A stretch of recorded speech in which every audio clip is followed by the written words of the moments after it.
नमस्कार, मैं हूं सचिन श्रीवास्तव। हमारी खास पेशकश मिड डे मुद्दा में आपका स्वागत है। मिड डे मुद्दे में आज हम चर्चा करेंगे बीजेपी के अध्यक्ष अमित शाह के सागर के दौरे की। अमित शाह एक हफ्ते के अंदर दूसरी बार मध्य प्रदेश के दौरे पर है। इससे पहले वो उमरिया आए थे।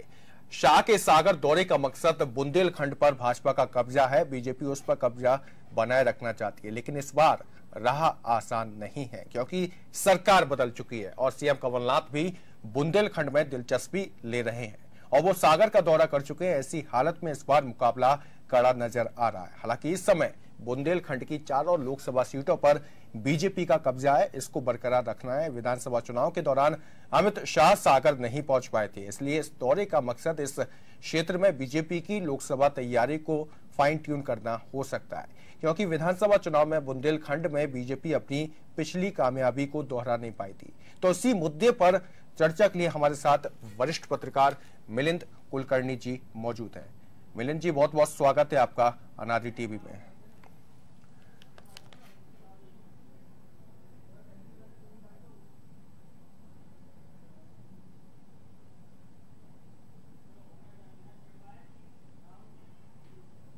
मिलिंद जी, स्वागत है आपका एक बार फिर से अनादि टीवी में।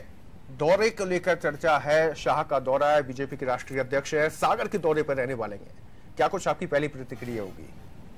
देखिए, लोकसभा के चुनाव है और बीजेपी अपने आप को जो है विधानसभा चुनाव हारने के बाद में रिवाइव करने की कोशिश कर रही है जी। लेकिन सच्चाई ये है कि बीजेपी अंदरूनी तौर पे जो है बहुत व्यवस्थित नहीं है इस समय मध्य प्रदेश में।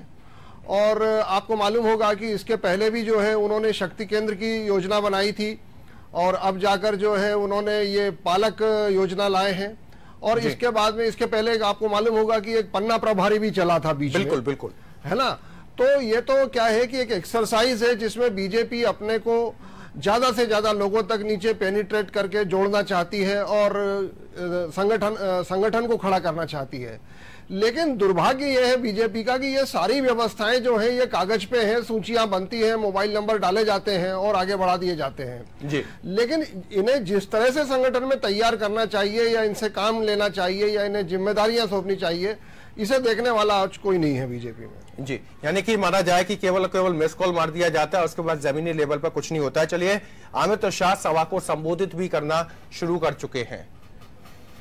मिलिंद जी, यहाँ पर बात एक और समझ से परे है कि यहाँ पर दौरे तो लगातार किए जाते हैं, इसके साथ ही विधानसभा चुनाव को लेकर भी बीजेपी काफी मुखर रही है। मुकाबले की बात की जाए तो मुकाबला भी ठीक है, कांग्रेस आगे है, बीजेपी पीछे है। लेकिन बात यह आती है कि बीजेपी अपने आप के प्रदर्शन को कैसे दोहराएगी, क्योंकि पिछली बार उसने सबसे ज्यादा मध्य प्रदेश में जो सीटें जीती थी, यहां पर केवल 2 कांग्रेस के सांसद रहे थे। उसके बाद एक और उपचुनाव हुआ, एक कांग्रेस की सीट बढ़ गई, लेकिन वो प्रदर्शन दोहरा पाएगी, ये चुनौती सबसे बड़ी बीजेपी के सामने है।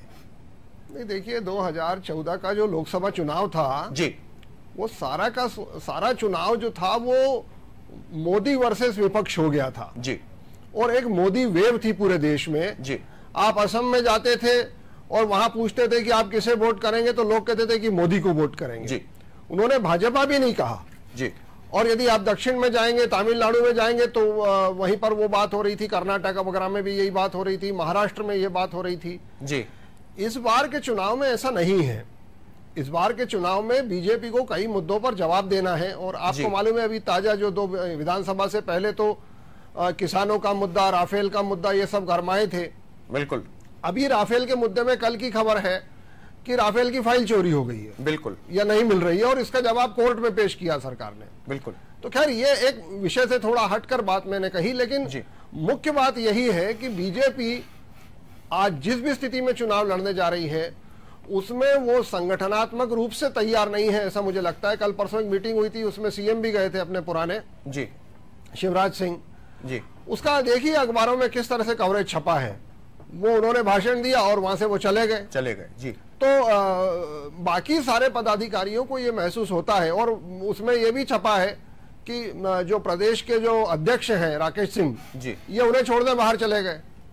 तो वहां पर कौन से विचार विमर्श की आप जो है उम्मीद लोगों ने की होगी या हुई होगी, हम सोच। इसको लेकर पूर्व सांसद रघुनंदन शर्मा ने भी आपत्ति जताई थी। बिल्कुल जी। तो क्या एक तरीके से माना जाए बीजेपी बात तो करती है लेकिन जमीन पर देखा जाए तो वो बातों को लागू करने में विफल रही है। खासकर विधानसभा चुनाव को लेकर बात की जाए तो वहां पर भी ये सब चीजें देखने को मिली कि एक जन आशीर्वाद यात्रा निकाली गई, उसके बाद उसमें भीड़ तो बहुत हुई लेकिन वो भीड़ वोटों में परिवर्तित नहीं हो पाई और इस बार तो मोदी लहर भी नहीं है। तो बड़ी चुनौती है लोकसभा चुनाव में। देखिए, भीड़ इकट्ठी करना ये हर चुनाव में हर राजनीतिक पार्टी करती है जी। रैली एक तरह का प्रदर्शन होता है जिसमें आप शो ऑफ स्ट्रेंथ करते हैं जी। मैं आपसे वापस उसी बुनियादी बात पे आ रहा हूं कि पार्टी को जिस तरह से बुनना चाहिए, आपको मालूम होगा मध्य प्रदेश में कुशाभाऊ ठाकरे थे जी। जेपी धनोपिया जी कांग्रेस के प्रवक्ता हमारे साथ फोन लाइन पर जुड़ चुके हैं। धनोपिया जी, बहुत बहुत स्वागत है आपका नारी टीवी में। जी नमस्कार। धनोपिया जी, अमित शाह का आज सागर का दौरा है और इस बार लोकसभा चुनाव को लेकर भी बीजेपी चाहती है कि अपना प्रदर्शन दोहराए, तो कांग्रेस की क्या रणनीति रहने वाली है? कांग्रेस की रणनीति क्या, एक्चुअली भारतीय जनता पार्टी का पिछले 15 साल का जो कुशासन था उसके परिणाम के बाद मध्य प्रदेश के हालात बने हैं। आज भारतीय जनता पार्टी की भगदड़ मची हुई है, कोई लोग उनके साथ नहीं है, कार्यकर्ता उनके पास नहीं है, सारा का सारा लोगों ने पैसा भ्रष्टाचार अपने अपने पास रख लिया गया है। तो हालत की खराब है कि अमित शाह जैसे व्यक्ति को भागदौड़ करना पड़ रही है। एक तरह और राष्ट्रीय क्या होगा, मध्य प्रदेश जैसी जगह पर एक सप्ताह में 2 बार आ रहा है, कोई काम नहीं है। तो इससे मुझे लगता है भारतीय जनता पार्टी की स्थिति इतनी ज्यादा दयनीय है कि अमित शाह को डायरेक्ट अपने हाथों में कमान लेना पड़ रही है, क्योंकि शिवराज सिंह चौहान भी प्रदेश को बर्बाद कर गए हैं और यहाँ के जो प्रदेश अध्यक्ष हैं उनको पहचानते ही नहीं है कौन है। जी धनोपी जी, अगर बात की जाए इस बार लोकसभा के चुनाव को लेकर आपकी पार्टी की ओर से क्या कुछ आंकड़ा इस बार दिया गया है कि इस बार कम से कम इतनी सीटों पर तो आप कयास लगा सकते कि हाँ हमारी जीत हो गई? नहीं, आंकड़ा क्या होता है, कोई भविष्यवाणी वाली बात नहीं है, लेकिन जो परिस्थितियां हैं जो मध्य प्रदेश में अभी 70 दिन में 70 वचन पूरे किए हैं आदरणीय कमलनाथ जी की जो कार्य प्रणाली, उसमें लगता है कि अब कम से कम 20+ पे संभावना है कि हम जीत सकते हैं। जी चलिए धनोपैया जी, शुक्रिया आपका हमारे साथ जुड़ने के लिए। तो मिलिंद जी कुलकर्णी जी, सर यहाँ पर एक बात और आती है कि कांग्रेस पहले जो जोश नहीं था लेकिन इस बार जोश में पूरी तरह से भरी हुई नजर आ रही है कांग्रेस। नहीं, कांग्रेस में मैं वही आपसे अभी कहना जा रहा था कि यदि आपने धनोपिया जी से ये पूछा होता कि उनकी पार्टी भी इस समय तबादला उद्योग में लगी हुई है जी, तो उनकी पार्टी में भी क्या तैयारियां हैं उसको उन्होंने बहुत ठीक ढंग से साफ नहीं किया जी। तो मेरा ये मानना है कि यदि इस तरह आप ये मान के चलिए इस लोकसभा चुनाव में यदि कोई चुनाव होने वाला है तो वो मध्य प्रदेश की बीजेपी इस चुनाव में नहीं है। इस चुनाव में मोदी और शाह ये कांग्रेस के साथ चुनाव लड़ रहे हैं। इस तरह का परिदृश्य बनने वाला है जो मैं सोच रहा हूं जी। यानी कि फेस की अगर बात की जाए तो स्थानीय लेवल का कोई फेस नहीं, आप ये कहना चाहते हैं चुनावों में? जी, स्थानीय लेवल का कोई फेस नहीं है, कोई चेहरा नहीं है मध्य प्रदेश के पास, केवल मोदी और शाह के भरोसे चल रही है नैया। हाँ, मतलब मध्य प्रदेश में जो बीजेपी का जो संगठन है वो फ्रैक्चर्ड है जी, और एक जो सीधा प्रवाह होना चाहिए जो दिल्ली से लेकर जो है नीचे प्रदेश स्तर पे और प्रदेश से जिले स्तर पे जी। आप देखिए मध्य प्रदेश के जो बड़े नेता हैं बीजेपी के, उन्हें इन्होंने वहां पे दिल्ली में बुला लिया उपाध्यक्ष बना के, राष्ट्रीय उपाध्यक्ष बना के जी। राकेश सिंह अभी उतने उस हिसाब से जो है एक्सपोजर उन्हें नहीं है, वो अभी हाल ही में साल भर भी शायद उन्हें नहीं हुआ है। और संगठन मंत्री को हम देख रहे हैं सुभाष भगत जी को कि वो किस तरह से कितनी सख्ती से जो है इस तरह की घटनाओं पे जिसमें कि खुलेआम जनता में बीजेपी की बुराई हो रही है उस पर किस तरह की कार्रवाई कर रहे हैं। तो मुझे ये लगता है कि भारतीय जनता पार्टी में जिस तरह का सिस्टम बदल गया, और भारतीय जनता पार्टी एक कार्डर बेस्ड पार्टी हम कहते थे जी, क्योंकि इसका जो मूल है वो है राष्ट्रीय स्वयंसेवक संघ। संघ के पदाधिकारी भी क्या कर रहे हैं इस बार समझ में नहीं आ रहा है जी। तो मेरा ये मानना है कि इस तरह की व्यवस्था में, और ये बहुत अच्छे से जानते हैं नरेंद्र मोदी हो चाहे अमित शाह को आपको मालूम है एक बार जेल में कांग्रेस के रिजिम में ये जो है जेल गए थे जी।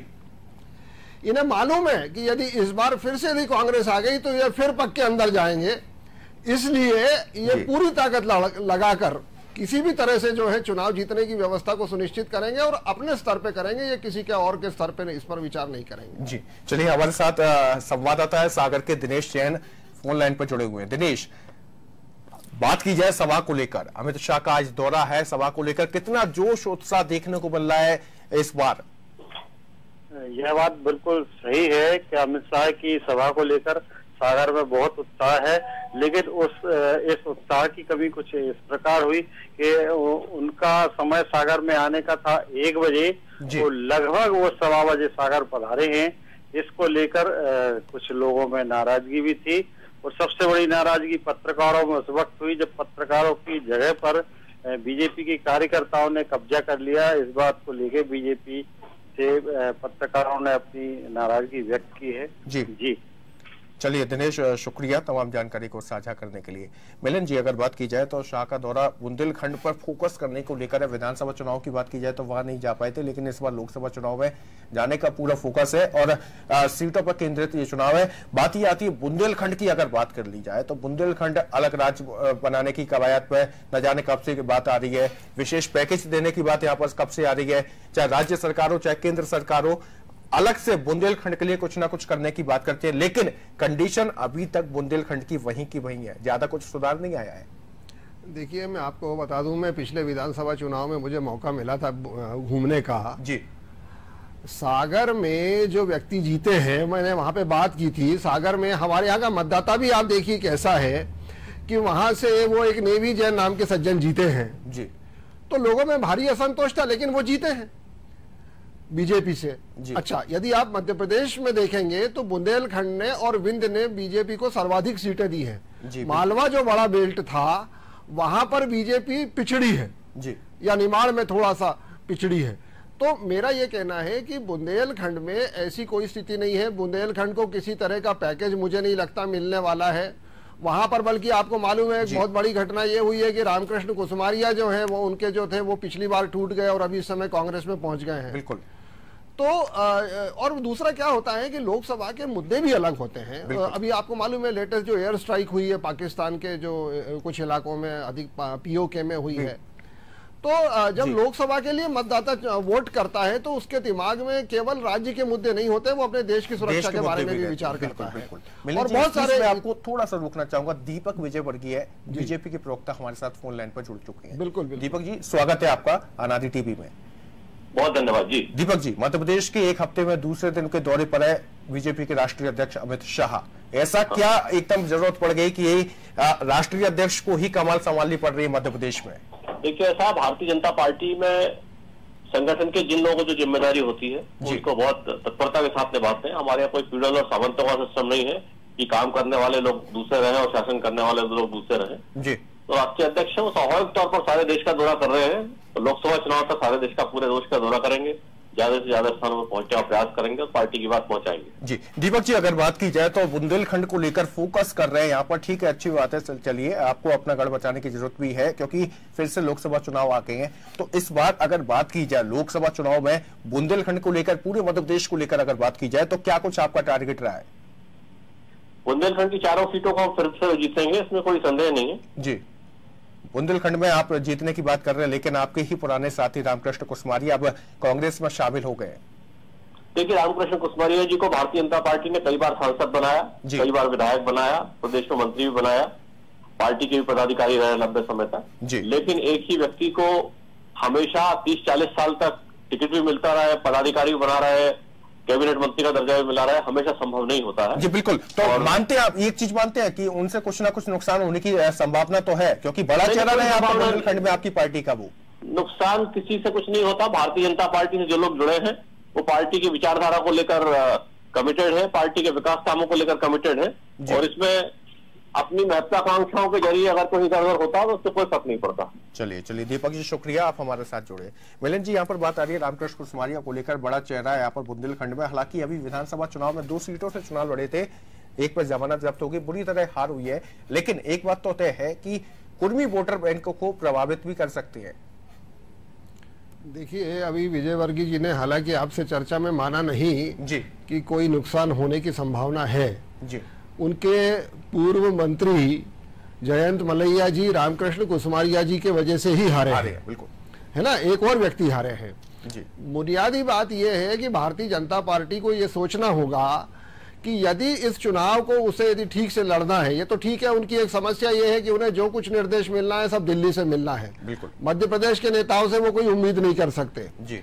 लेकिन यदि उन्हें ठीक से, जैसा कि अभी आज के कार्यक्रम में वहां सागर में शाह साहब गए और उन्होंने ये सब किया जी, ये उन्हें सचमुच में इसे उतारना होगा और अनुशासनहीनता के मामलों में और इतर मामलों में एक जो पुरानी पद्धति से जो ये संघ के कार्य करते थे उसे यदि ये नहीं अपनाएंगे तो ये मुसीबत में आने वाले हैं, इसमें कोई दो राय नहीं है, ऐसा मैं सोचता हूँ। निश्चित रूप से मतलब लोकसभा की सीटें कुछ कम होंगी इनकी। जी मिलिंद जी, बात की जाए मुद्दों को लेकर, जैसा कि आपने भी कहा वो बात सही है कि विधानसभा चुनाव में मुद्दे अलग होते हैं, नगर पालिका चुनाव, नगर निगम चुनाव में मुद्दे अलग होते हैं, और लोकसभा चुनाव है उसमें मुद्दे अलग होते हैं। मतदाता भी जागरूक है कि हमें पता है कि मेरे मोहल्ले की सड़क नहीं बनी तो ये किस चुनाव का मैटर है, किस चुनाव में कैसा क्या इफेक्ट पड़ता है, वो सब चीजें हैं। लेकिन एक बात तो तय है कि बीजेपी के सामने बड़ी चुनौती ये है कि अपना प्रदर्शन दोहराए, क्योंकि 26 सीटें उसे मध्य प्रदेश से मिली थी, और इस बार तो ये हालत बन रही है कि भाई कुछ सांसद तो इधर से उधर जाना चाहते हैं, किसी को टिकट नहीं मिलना है, किसी को कुछ नहीं मिलना है, ये भी बात सामने आ रही है। आपने ये भी सुना होगा, अभी कल परसों की बात है, कमलनाथ जी ने अपने पार्टी के लोगों से कहा कि जहां जहां भारतीय जनता पार्टी के सांसद असंतुष्ट हैं वहां पे वो अपना ध्यान लगाएं। मैं जो आपको ये बता रहा हूं कि इनको निश्चित रूप से अपनी स्ट्रेटेजी को बदलना पड़ेगा, और ये चिंता निश्चित रूप से करनी पड़ेगी कि इनकी सीटें कम हो सकती है। ये कहने के लिए तो दावा कुछ भी कर दे, बिल्कुल, लेकिन फिर भी जो आज की पोजीशन है उसमें वो उतनी कंफर्ट में नहीं है जितनी 2014 में थी बीजेपी। बिल्कुल बिल्कुल कहने और ये जरूर है कि ये जो एयर स्ट्राइक वगैरह हुई है इसका एडवांटेज बीजेपी को मिलेगा जी, लेकिन ये एडवांटेज तभी मिलेगा जब ये पार्टी संगठन तौर पे जो है अपने आप को ठीक से खड़ा रखेगी, और तभी उसको जो है वो कैश कर पाएगी सिलेक्शन। जी मिलिंद जी, एक सवाल और आपसे लेना चाहूंगा कि बुंदेलखंड की सियासत की अगर बात की जाए तो भारतीय जनता पार्टी इसमें प्रमुखता से आगे रही है। उमा भारती जी भी बुंदेलखंड क्षेत्र में काफी अच्छा प्रभाव रखती हैं, इस बार वो भी चुनाव नहीं लड़ेंगी। इसके साथ ही विधानसभा चुनाव में कुछ ना कुछ नुकसान देखने को मिला है, तो अपने आप में बुंदेलखंड को फिर से पार्टी को स्थापित करने की चुनौती भी इस बार और ज्यादा है। हाँ बिल्कुल, आप कह रहे हैं उससे मैं ताल्लुक रखता हूँ। देखिए, बुंदेलखंड के एक और नेता हैं जो उमा भारती के समर्थक थे जी, प्रहलाद पटेल, और किसी जमाने में भारतीय जनता पार्टी के आज के प्रदेश अध्यक्ष उनके एक फॉलोअर थे राकेश सिंह।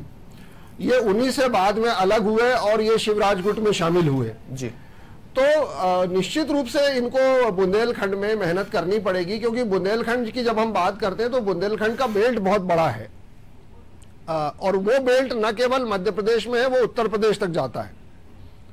हेलो, आपको आवाज आ रहा है ना मेरा? जी जी जी हाँ, तो ये सारे कारण हैं जिसकी वजह से आप कह सकते हैं कि बुंदेलखंड में मतदाताओं को ठीक से भारतीय जनता पार्टी के पक्ष में करने के लिए पार्टी ने ये जो कवायद की है इसको ठीक ढंग से आगे बढ़ाना पड़ेगा, और इसको संगठन के माध्यम से ही मजबूत करना पड़ेगा जी। चलिए मिलिंद जी, बहुत बहुत शुक्रिया, इस पूरी चर्चा में आप शामिल हुए, आपने बेहतरीन अनुभव भी अपने साझा किया और तमाम जानकारी को भी साझा किया, शुक्रिया आपका।